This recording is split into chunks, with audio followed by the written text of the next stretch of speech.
They called it an untamable monster. The human called it a good boy. The Galactic Council's emergency session had lasted 14 standard hours. Ambassador Zethkar of the Vortanian Empire slammed his four-clawed appendage against the polished metal table, his translator crackling with frustration.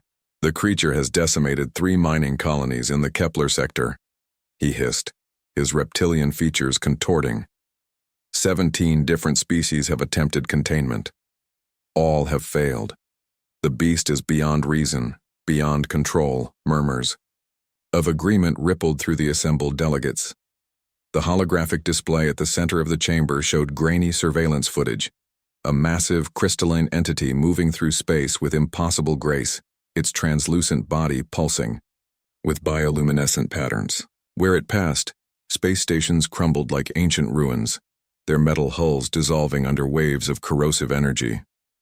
The hegemony's finest beastmasters couldn't even approach it, added Counselor Vrex, her chitinous shell clicking nervously. The creature's psychic emanations drove them to madness within minutes.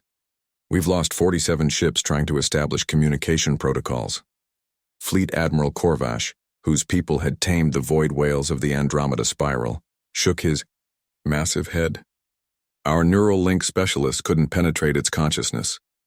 It's like trying to commune with a living star, beautiful, terrible, and utterly alien." The chamber fell silent as the newest member of the council rose from her seat. Ambassador Sarah Chen of the Terran Federation was barely 5.5 feet tall, dwarfed by most beings present. Her brown hair was pulled back in a simple ponytail, and she wore the standard blue diplomatic uniform that marked her as representing one of the galaxy's newest spacefaring civilizations.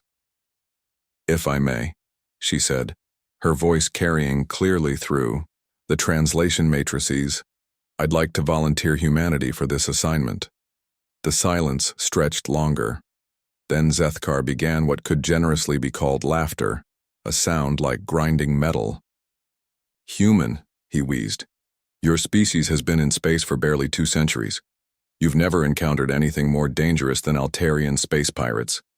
This creature has stymied civilizations that were exploring the stars when your world was still cooling." Sarah smiled, and something in that expression made several delegates unconsciously lean back. "With respect, Ambassador Zethkar, has anyone tried just asking it nicely?" The laughter died. Counselor Vrex's mandibles clicked rapidly, a sign of extreme agitation. "The creature doesn't communicate through any known medium, it simply destroys." "Everything communicates," Sarah replied calmly. "Sometimes we just need to learn the language." 3 days later, the small Terran research vessel Goodwill dropped out of hyperspace at the edge of the Kepler sector.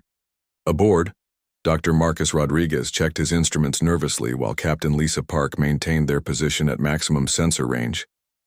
"I still think this is insane, Sarah," Marcus muttered, reviewing the xenobiology reports for the 100th time. "That thing has more destructive potential than a solar flare."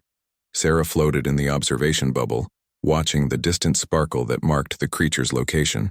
She'd spent the journey here reading everything she could about it, not just the tactical reports and failed containment strategies, but the observational data that most strategists had dismissed as irrelevant.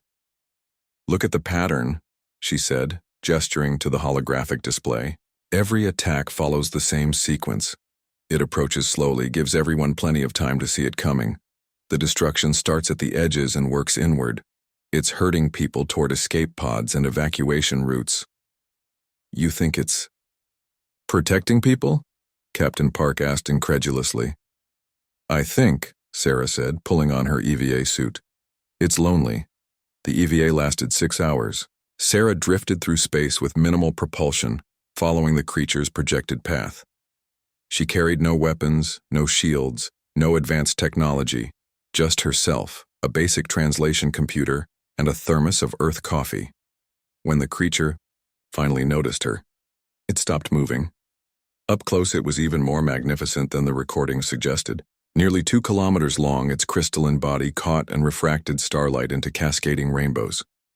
The bioluminescent patterns pulsing beneath its surface were complex, almost like Lisa, Sarah whispered into her comm. Are you recording this? The light patterns, they're not random. There's a mathematical progression. It's trying to communicate through prime numbers. The creature's massive head, if the diamond-shaped cluster of sensory organs could be called a head, turned toward her. Sarah felt a pressure in her mind, not invasive like the reports had described, but gentle, inquiring. She closed her eyes and thought as clearly as she could. Hello, I'm Sarah. I'm sorry you're alone. The response nearly knocked her unconscious, not with force, but with the sheer depth of emotion behind it. Loneliness so vast it made the space between galaxies seem crowded. Confusion at creatures that fled before communication could be established. Desperate hope that maybe finally someone would understand. I understand, Sarah projected back. You're lost, aren't you? Looking for your pack? Your family? The creature's bioluminescence shifted to softer blues and greens. In her mind, Sarah saw images. A star system in a distant galaxy. Creatures like this one swimming through cosmic dust clouds. Young ones playing in asteroid fields while adults carved temporary homes in moons and planetoids. They're all gone, came the wordless reply. War, disease, time. I searched so long I forgot the way home. Sarah felt tears forming in the zero gravity of her helmet. She reached out with one gloved hand and touched the creature's crystalline hide. It was warm, and she could feel a thrumming like a vast heartbeat.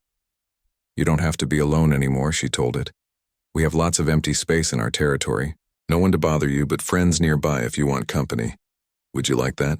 The creature, who Sarah had already started thinking of as Shimmer, responded with such pure gratitude that she had to wipe her visor. When they returned to inhabited space, Shimmer followed the goodwill like an enormous, luminous pet.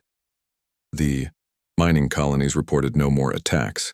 Instead, they found their asteroid extraction operations mysteriously accelerated as Shimmer helped break apart large rocks with precise energy bursts.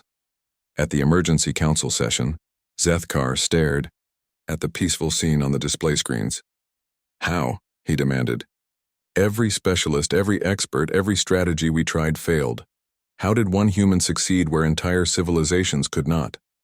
Sarah scratched behind her ear, a gesture that several delegates had learned meant she was thinking carefully about her words.